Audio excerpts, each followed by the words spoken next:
Here comes the poor farmer's country bumpkin. When you think of a wedding, you imagine the couple wrapped in happiness, surrounded by family, friends, and loved ones, spending precious time together. Never would I have thought that I'd hear such demeaning words about my parents at such a beautiful occasion. Just being invited to attend my daughter's wedding, why should they be subjected to such cruel words? Right after, my usually quiet father said, "Let's go home." Yes. That one phrase seemed to set everything in motion.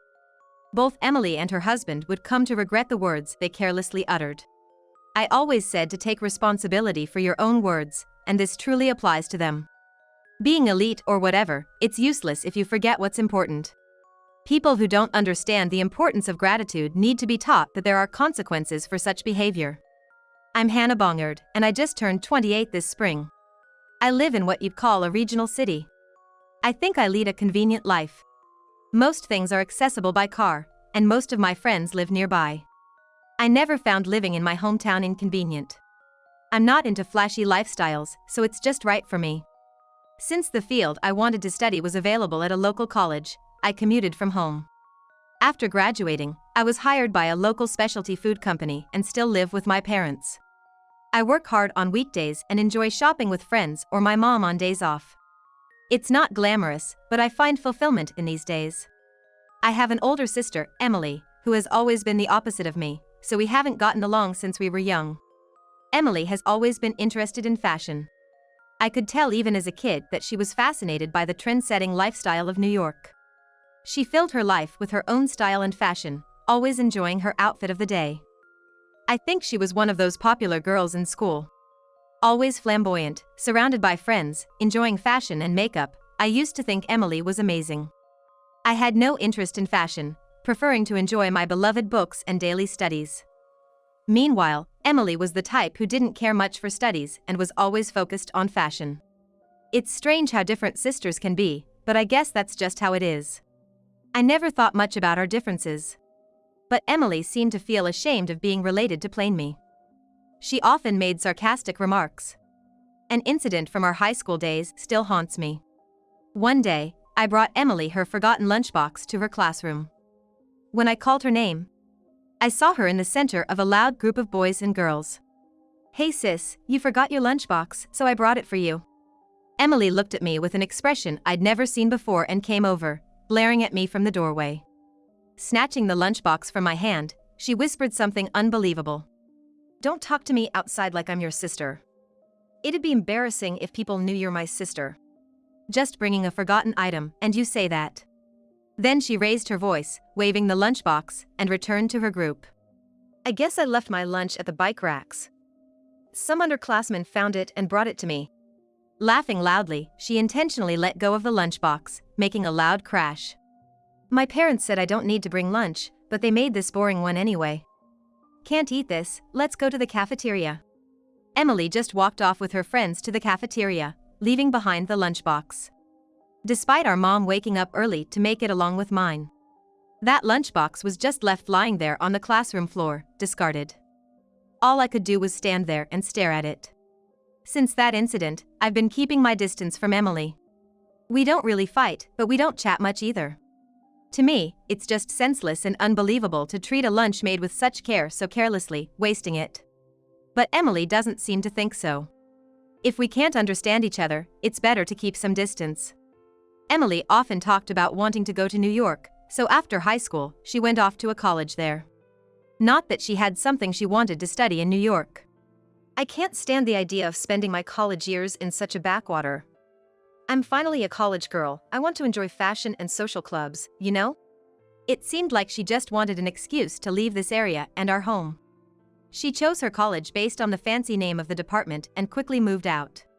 After slacking off for 4 years, she joined the workforce, but people's true nature doesn't change after college.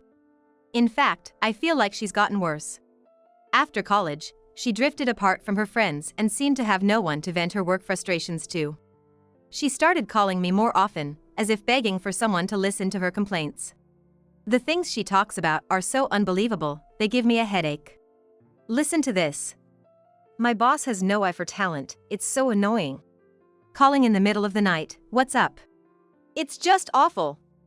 The report I spent 5 days on? He won't use it. Trying to calm down a loudly complaining Emily on the phone, I listened to her rant. He won't use it? Did something happen? He said the format wasn't right, but come on. If it's not the right format, why not just redo it as instructed? But I don't really get it. More importantly, isn't it terrible that he won't use it even though I worked so hard? I understand that the end result is what matters, even if it took days to complete a task. But Emily just doesn't get it. She sees herself as a victim of a terrible boss who doesn't appreciate her hard work. Dealing with her woe is me attitude is just too much for me. I was getting fed up with her constant complaining when she dropped a bombshell. By the way, I'm quitting my job next month to get married. I'm bringing my fiancé home to meet the family soon. I was shocked in so many ways, my voice came out weird. The sudden decision to quit her job was surprising enough, let alone her getting married. I know all about Emily's ex-boyfriends, and she's dated all kinds of guys. Lately, she's been saying over the phone that she's definitely going to marry rich, but honestly, I can't imagine who she'd end up marrying. You're quitting your job. And getting married? Yeah, I mean, I work hard, but my boss nitpicks about tiny mistakes and formatting issues. I just can't deal with it anymore. Wanna know about my fiancé? What's he like? You always said you wanted to marry a wealthy, handsome guy. Actually, he's a banker in New York, 5 years older than me. He's in sales and really good at it, so he has to travel for work a lot. I was at a loss for words, stunned on the phone. Oh, that's good for you. Talking to Dad and Mom about it is such a hassle, just pass the message for me. We'll set up a day to meet. Emily has always had this bad habit of dumping everything on me just because it's a hassle for her. I've given up on thinking she'll change at this age. I told my parents about Emily's message and that she wanted us to set a date to meet her fiancé. Looks like we can set it for Sunday afternoon in 2 weeks, around 3 p.m. Is that okay? Sunday's fine. I'll let him know. But on the promised Sunday, even when the afternoon rolled around, there was no sign of Emily and her fiancé. There was no reply to my messages, and I had no idea where they were or what they were doing. Wonder what's going on? They don't show up or call on such an important day. 2 hours of waiting and worrying if they'd gotten into an accident. The doorbell finally rang. Next to Emily was a tall man who introduced himself as Ryder Johnson. He had the refreshing smile of a salesman, a slender build, and smart movements. I found myself staring at him. He looked like someone straight out of a movie. Sorry for the delay. Got held up at a client meeting. Ryder's always busy with work, remember? Anyway, come in. Hannah, make some coffee and snacks for him. Actually, I just had coffee at the client's. I try to limit myself to 1 cup a day to avoid too much caffeine. Ryder looked around, sniffing disdainfully, making me feel a slight irritation towards him. Oh, really? Then I'll make decaf coffee. Were you the sister? I heard you work. I'm Hannah, Emily's sister. I work in an office at a local specialty food company. Oh, that place. Everyone knows too much caffeine affects your daily performance, right? But as the conversation went on, I started noticing something odd about this man. Everything he said seemed to irk me. He appeared self-absorbed, almost as if he was looking down on others. There was a disconcerting feeling while talking to him. And most importantly, I noticed right away that he lacked any words of gratitude or apology. Here's your coffee and snacks. This is decaf. Oh, right. Hey, isn't this cake from that department store's limited edition? The cream doesn't have much depth to it, kinda mediocre. Really? You think so too? Ryder, you have such a good taste. Well, I've been treated to a lot by clients, so I naturally pick up on these things. A cake deserves better cream, you know, something with more richness and depth. Emily and Ryder, with their fussy taste and know-it-all attitude, didn't even apologize for being late. They complained about the cake and coffee served. Frankly, I found Ryder's behavior quite rude. Even if he didn't like it, would anyone really complain so blatantly in front of others? But it was clear he was more impolite than I had imagined. This became evident when my parents met Ryder, who seemed to have just come from working in the field and had some dirt on his clothes. Thanks for coming all this way. I'm Emily's father. Oh, hi. Ryder glanced at my dad and immediately frowned. Sensing this, Emily started to scold my father. Wait, you're dressed like that for an engagement meeting? Well, I guess this is the best outfit your dad could manage. After all, we're in the countryside, not much variety in clothes. That's true. Not many places to shop around here, and sophisticated fashion is hard to come by. I was furious at their exchange. I wanted to retort immediately. But my parents, either oblivious to or ignoring Ryder and Emily's sarcasm, continued the conversation with smiles. So, Ryder, you're planning to marry Emily? Yes, I'd like to marry Emily. That's why I'm here. That's wonderful. Emily, you found such a fantastic man. Well, at my level, it's gotta be someone like Ryder to balance things out, you know? Emily replied, puffing up her nose. I had to bite my tongue at her words and continued listening as a member of the family. So, where will you two live after getting married? We're not sure yet. Ryder's so good at his job, he's always in demand at different branches. There's even talk of a promotion coming up. I'm being recognized for my performance in loan operations, even getting an award soon. I thought Emily could join the celebration as my wife. That's impressive. Quite the achiever, aren't you? My dad laughed heartily, drinking his tea, and my mom couldn't contain her excitement. Honestly, I didn't know what to do and just sipped my tea, which seemed tasteless, trying to process everything. As we talked, the topic shifted to their wedding plans. Are you two planning a wedding ceremony? Of course, we're planning to have it at a famous hotel in New York. I happen to know the manager of a hotel in New York, so we're thinking of getting him to arrange the wedding. Wow, that sounds exciting. I can't wait for the wedding. Emily and Ryder exchanged glances with sour expressions, as if they had just swallowed a bitter pill. Wait, you're coming to the wedding? A wedding is a place to express gratitude to those who have supported you and to declare your commitment to the future. Yet, I couldn't believe it when I heard that Emily didn't want our parents, her own family, to attend. Dad pretended not to hear and continued the conversation. In New York, huh? I've got farm work around that time. But maybe I can hire some help? Yeah, it's our busy season. We should arrange for help early. If we arrange for help now, we should be able to go. Haven't been to New York in decades. Maybe stay for a couple of nights? Mom and Dad were excitedly discussing it, but Emily cut them off. No, you don't have to come. Not come? Why? Well, Hannah told me Dad hurt his back doing farm work. Emily's gaze darted around nervously. Yeah, but it's a wedding, after all. Besides, Ryder's parents have already passed away due to illness and accidents, so it would really bother him. Mom covered her mouth in surprise, unable to hide her shock. I didn't know that. Sorry, Ryder. But we'd still like to see our daughter's big day. Emily jumped at the opportunity to speak up. How about live streaming the wedding? You can watch it in real time from home. I'd prefer to be there in person, but considering Ryder's feelings, watching from home would be okay, right, Dad? Yeah, I guess. Then Emily turned to me with a surprising request. So, Hannah, I want you to set up the live stream. You've always been good with computers, you can handle it, right? Me? Set up the live stream for your wedding? Think of it as helping your sister who's done so much for you. I wanted to question what exactly she had done for me, but I had a feeling refusing would lead to more trouble later. It wasn't impossible, so I reluctantly agreed. Okay, I'll take care of the live streaming. How many people are you expecting to watch? About 500, I guess.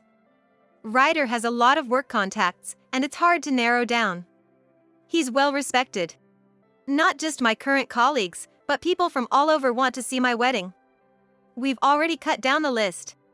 I stood up, glancing at Emily and Ryder as they bragged. I'll talk to the venue and set things up. After that, Emily and I communicated more about the online wedding. With 500 guests, there was a lot to prepare, and it wasn't easy. I had to interact with Emily and Ryder during the preparations, but something kept bothering me. They seemed to mock me and our parents in their remarks. It felt like having a fishbone stuck in my throat, irritating and unsettling. I can't imagine spending my life just working on a farm. It's a job that doesn't require much thinking. Just physical labor. Working from dawn till dusk, covered in mud? That's pathetic. As the eldest daughter, I'd be troubled if they expected me to take over. And I definitely wouldn't want a family covered in mud. They spoke without any knowledge or respect for our parents. I knew from the meetings, but our parents had no idea Emily and Ryder thought this way. In fact, our parents always say how glad they are that Emily is marrying such a wonderful person, so they must truly believe it from the bottom of their hearts. I understood my parents' desire to see Emily's wedding. I once boldly asked Emily about letting our parents attend. Hey, about the wedding. What if we have relatives attend online, but just let mom and dad see it in person? They're really looking forward to seeing your big day. In person? At the wedding venue? Yeah. They always talk about your wedding at home. I know it's tough for Ryder, but can't we arrange just 2 seats for them? Then, Emily burst into laughter and said something unbelievable. No way. Ryder's parents and relatives are all coming, of course. What? But you said they were gone due to an accident or illness. Can't believe you fell for that. I had to say that because our parents were there. I couldn't believe my ears. Was Emily implying she didn't want our parents at the wedding? But it's a wedding, right? Isn't it a time to show gratitude to your parents? Having our plain, country-style parents at a fancy hotel would be so out of place. Besides, they'd be there as my parents. It would be embarrassing if people knew they were my family. So you were lying when you said Ryder's family wasn't around? Of course, it was a lie. Ryder's parents and relatives are all coming. I was shocked to hear Emily laughing on the other end of the phone. His parents and relatives, what do you mean? Ryder's parents are company presidents, sophisticated and elegant. I can't have them in the same room as our parents. It's just not right. So, you're intentionally not inviting our parents just for that reason? Having a president's family and some farmers together would be ridiculous. Anyway, I told them Ryder's parents were gone, so let's just stick with that. I ended the call with Emily, feeling angry and frustrated. Later, I continued to coordinate with Emily for the wedding. Then, one day, Emily and Ryder called me. Hey, what's up? I just wanted to tell you about the wedding.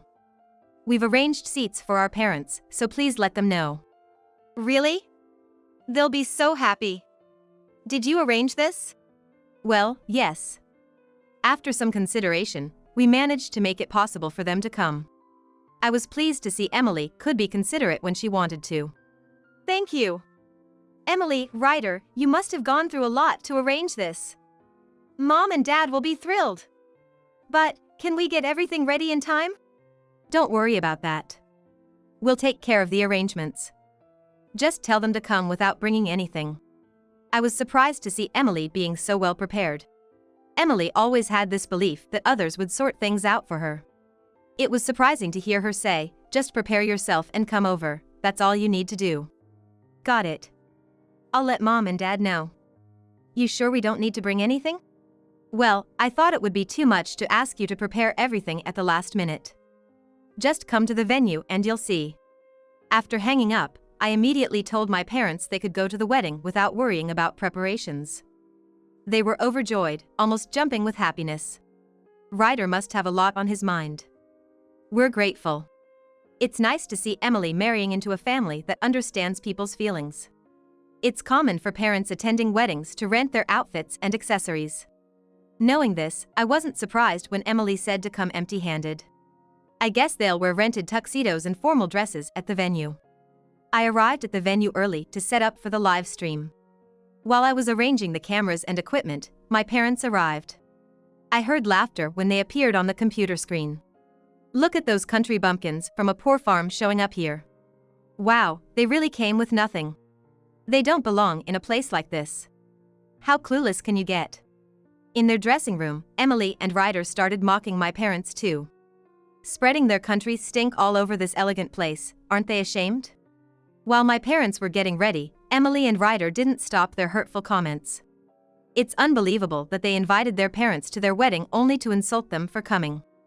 I felt sorry for my parents, but I couldn't just celebrate Emily and Ryder's marriage without addressing this. I took the remote and pressed a button. Suddenly, their conversation in the dressing room was broadcasted through the loudspeakers throughout the venue. I also started the video on the computer. By pressing this button, the online wedding stream began. Emily and Ryder never expected it to be pressed before the actual ceremony. Their insults and cruel laughter echoed in the hall. The dressing room was soundproof, so they had no idea what was happening outside. Their offensive words continued to play for a while around the venue. Those who arrived early or were connected online for the ceremony must have been shocked. Hearing such harsh words from a bride in a beautiful white dress is unbearable. My parents finished their preparations quickly and were waiting near the venue, hearing every word. My usually quiet father stood up and said, "Let's go home." "Okay." My mother agreed, and they left the venue expressionlessly. Following their lead, other guests began to leave too. My parents were seen talking with people who seemed to be Ryder's parents. Inside the waiting room, Emily and Ryder were clueless about the reactions of my parents and the guests, which was ironically funny. The wedding staff rushed to Emily and Ryder, but it was too late. The venue was almost empty, with many noticeable vacant seats. "What's going on here? Why is everyone gone? This is crazy, right?" "The only crazy thing here is what you've done." They turned to me, startled. "Did you do something weird?" Emily muttered timidly, to which I responded firmly. "Isn't it your own actions that caused this?" Emily looked shocked. "Do you realize how your parents felt about this day?" "Are you saying this is my fault?" Emily glared at me angrily. Ryder, noticing the commotion, came running over. "Can you believe almost everyone left? How could this happen? Ryder, you're supposed to be well respected, right? Is this the respect you've earned?" Only a few people remained in the venue, looking uncomfortable and restless. Even the few people who remained at the wedding seemed uncomfortable, clearly restless from a distance. They looked like they didn't know what to do, which honestly made me feel a bit sorry for them, but it couldn't be helped. "Oh, by the way, there's someone I wanted Ryder to meet. Would you mind?" I said, calling over a woman. "Who is this?" "You wouldn't know her, Emily. She's Ryder's girlfriend." "What? I didn't know about this. Why are you here?" Ryder appeared to be shaking and looked as if he didn't understand what was happening. "Did you know Dad owns a small office building downtown?" "Well, sure, the one near the station, right?" "That's the one. He goes there sometimes to share the vegetables we grow on the farm. He got to talking with some of the workers there, and that's how he found out."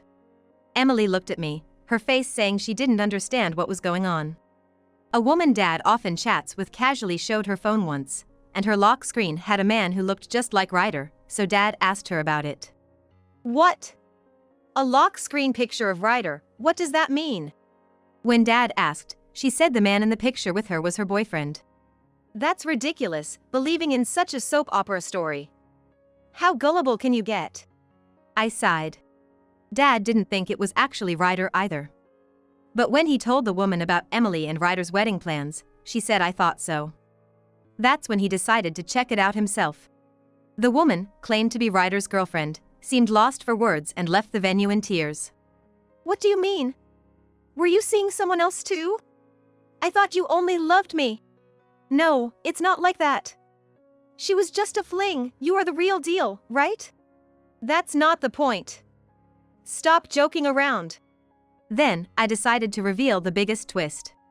"You guys seem to be fighting right after getting married, but remember, the camera is still rolling." "What do you mean?" "Well, you know what Ryder said. He has many acquaintances and wanted many people to watch the wedding online. You can't just stop the online camera midway." Ryder's face turned pale as he realized what I meant. "Does this mean this whole conversation has been broadcasted?" "Looks like it. Normally, no one expects a wedding to turn into such an embarrassing spectacle." Ryder's expression stiffened and he grew increasingly pale. "What do we do? This is bad." "What's so bad about it?" Emily asked, not understanding the severity of the situation. I decided to explain it to her. "This online wedding, people from Ryder's work are watching, right? Including people from his next transfer location?" "No way." "Yes, exactly. He was looking forward to showing off to his colleagues and getting a promotion at his new position. Nobody expected someone up for a promotion to cause such a scandal." Ryder turned pale and finally collapsed to his knees. After that, things went downhill for Emily and Ryder. Emily, who had thought she was marrying an elite banker and the son of a major company's CEO, was devastated when the truth unfolded. Emily was deeply shaken because she had firmly believed that Ryder was an elite banker and his family owned a prestigious corporation. However, it turned out that Ryder's father was just the owner of a small company located in one of the office buildings my father owns in the city. This revelation came to light when they attended the wedding, saw the seating chart, and recognized his father's face. In the venue, while my parents were about to leave, the man desperately apologizing was actually Ryder's father. Despite having already submitted their marriage certificate, Emily and Ryder couldn't call off the marriage and had to continue their married life, albeit reluctantly. Ryder's promotion at his new job was also jeopardized, becoming the guy who embarrassed himself at his wedding. Having their private insults and Ryder's affair exposed at the wedding was undoubtedly humiliating. Nevertheless, Ryder had no choice but to stick with his current job at the bank, now being treated like an outcast. His sales performance plummeted, and the wedding fiasco became a widely known tale. Moreover, someone recorded the guests leaving the wedding one by one, and this footage became a famous wedding mishap video online. Emily and Ryder, who never expected to become infamous in such a way, are now living covertly, wearing off-season masks and sunglasses when walking through the streets. As for me, I continue to live my days in my hometown. There's no glitz or glamour, but I still get my work done and enjoy shopping and reading on weekends. There are joys in a lifestyle that fits me well, and I feel that this is not so bad. I've also experienced a fresh start in my life. I've been getting along well with a salesperson who joined our company mid-year. He may not have outstanding academic achievements or career milestones, but his constant thoughtfulness for me is evident. Meeting a man with kindness like sunshine, I am now savoring my own happiness.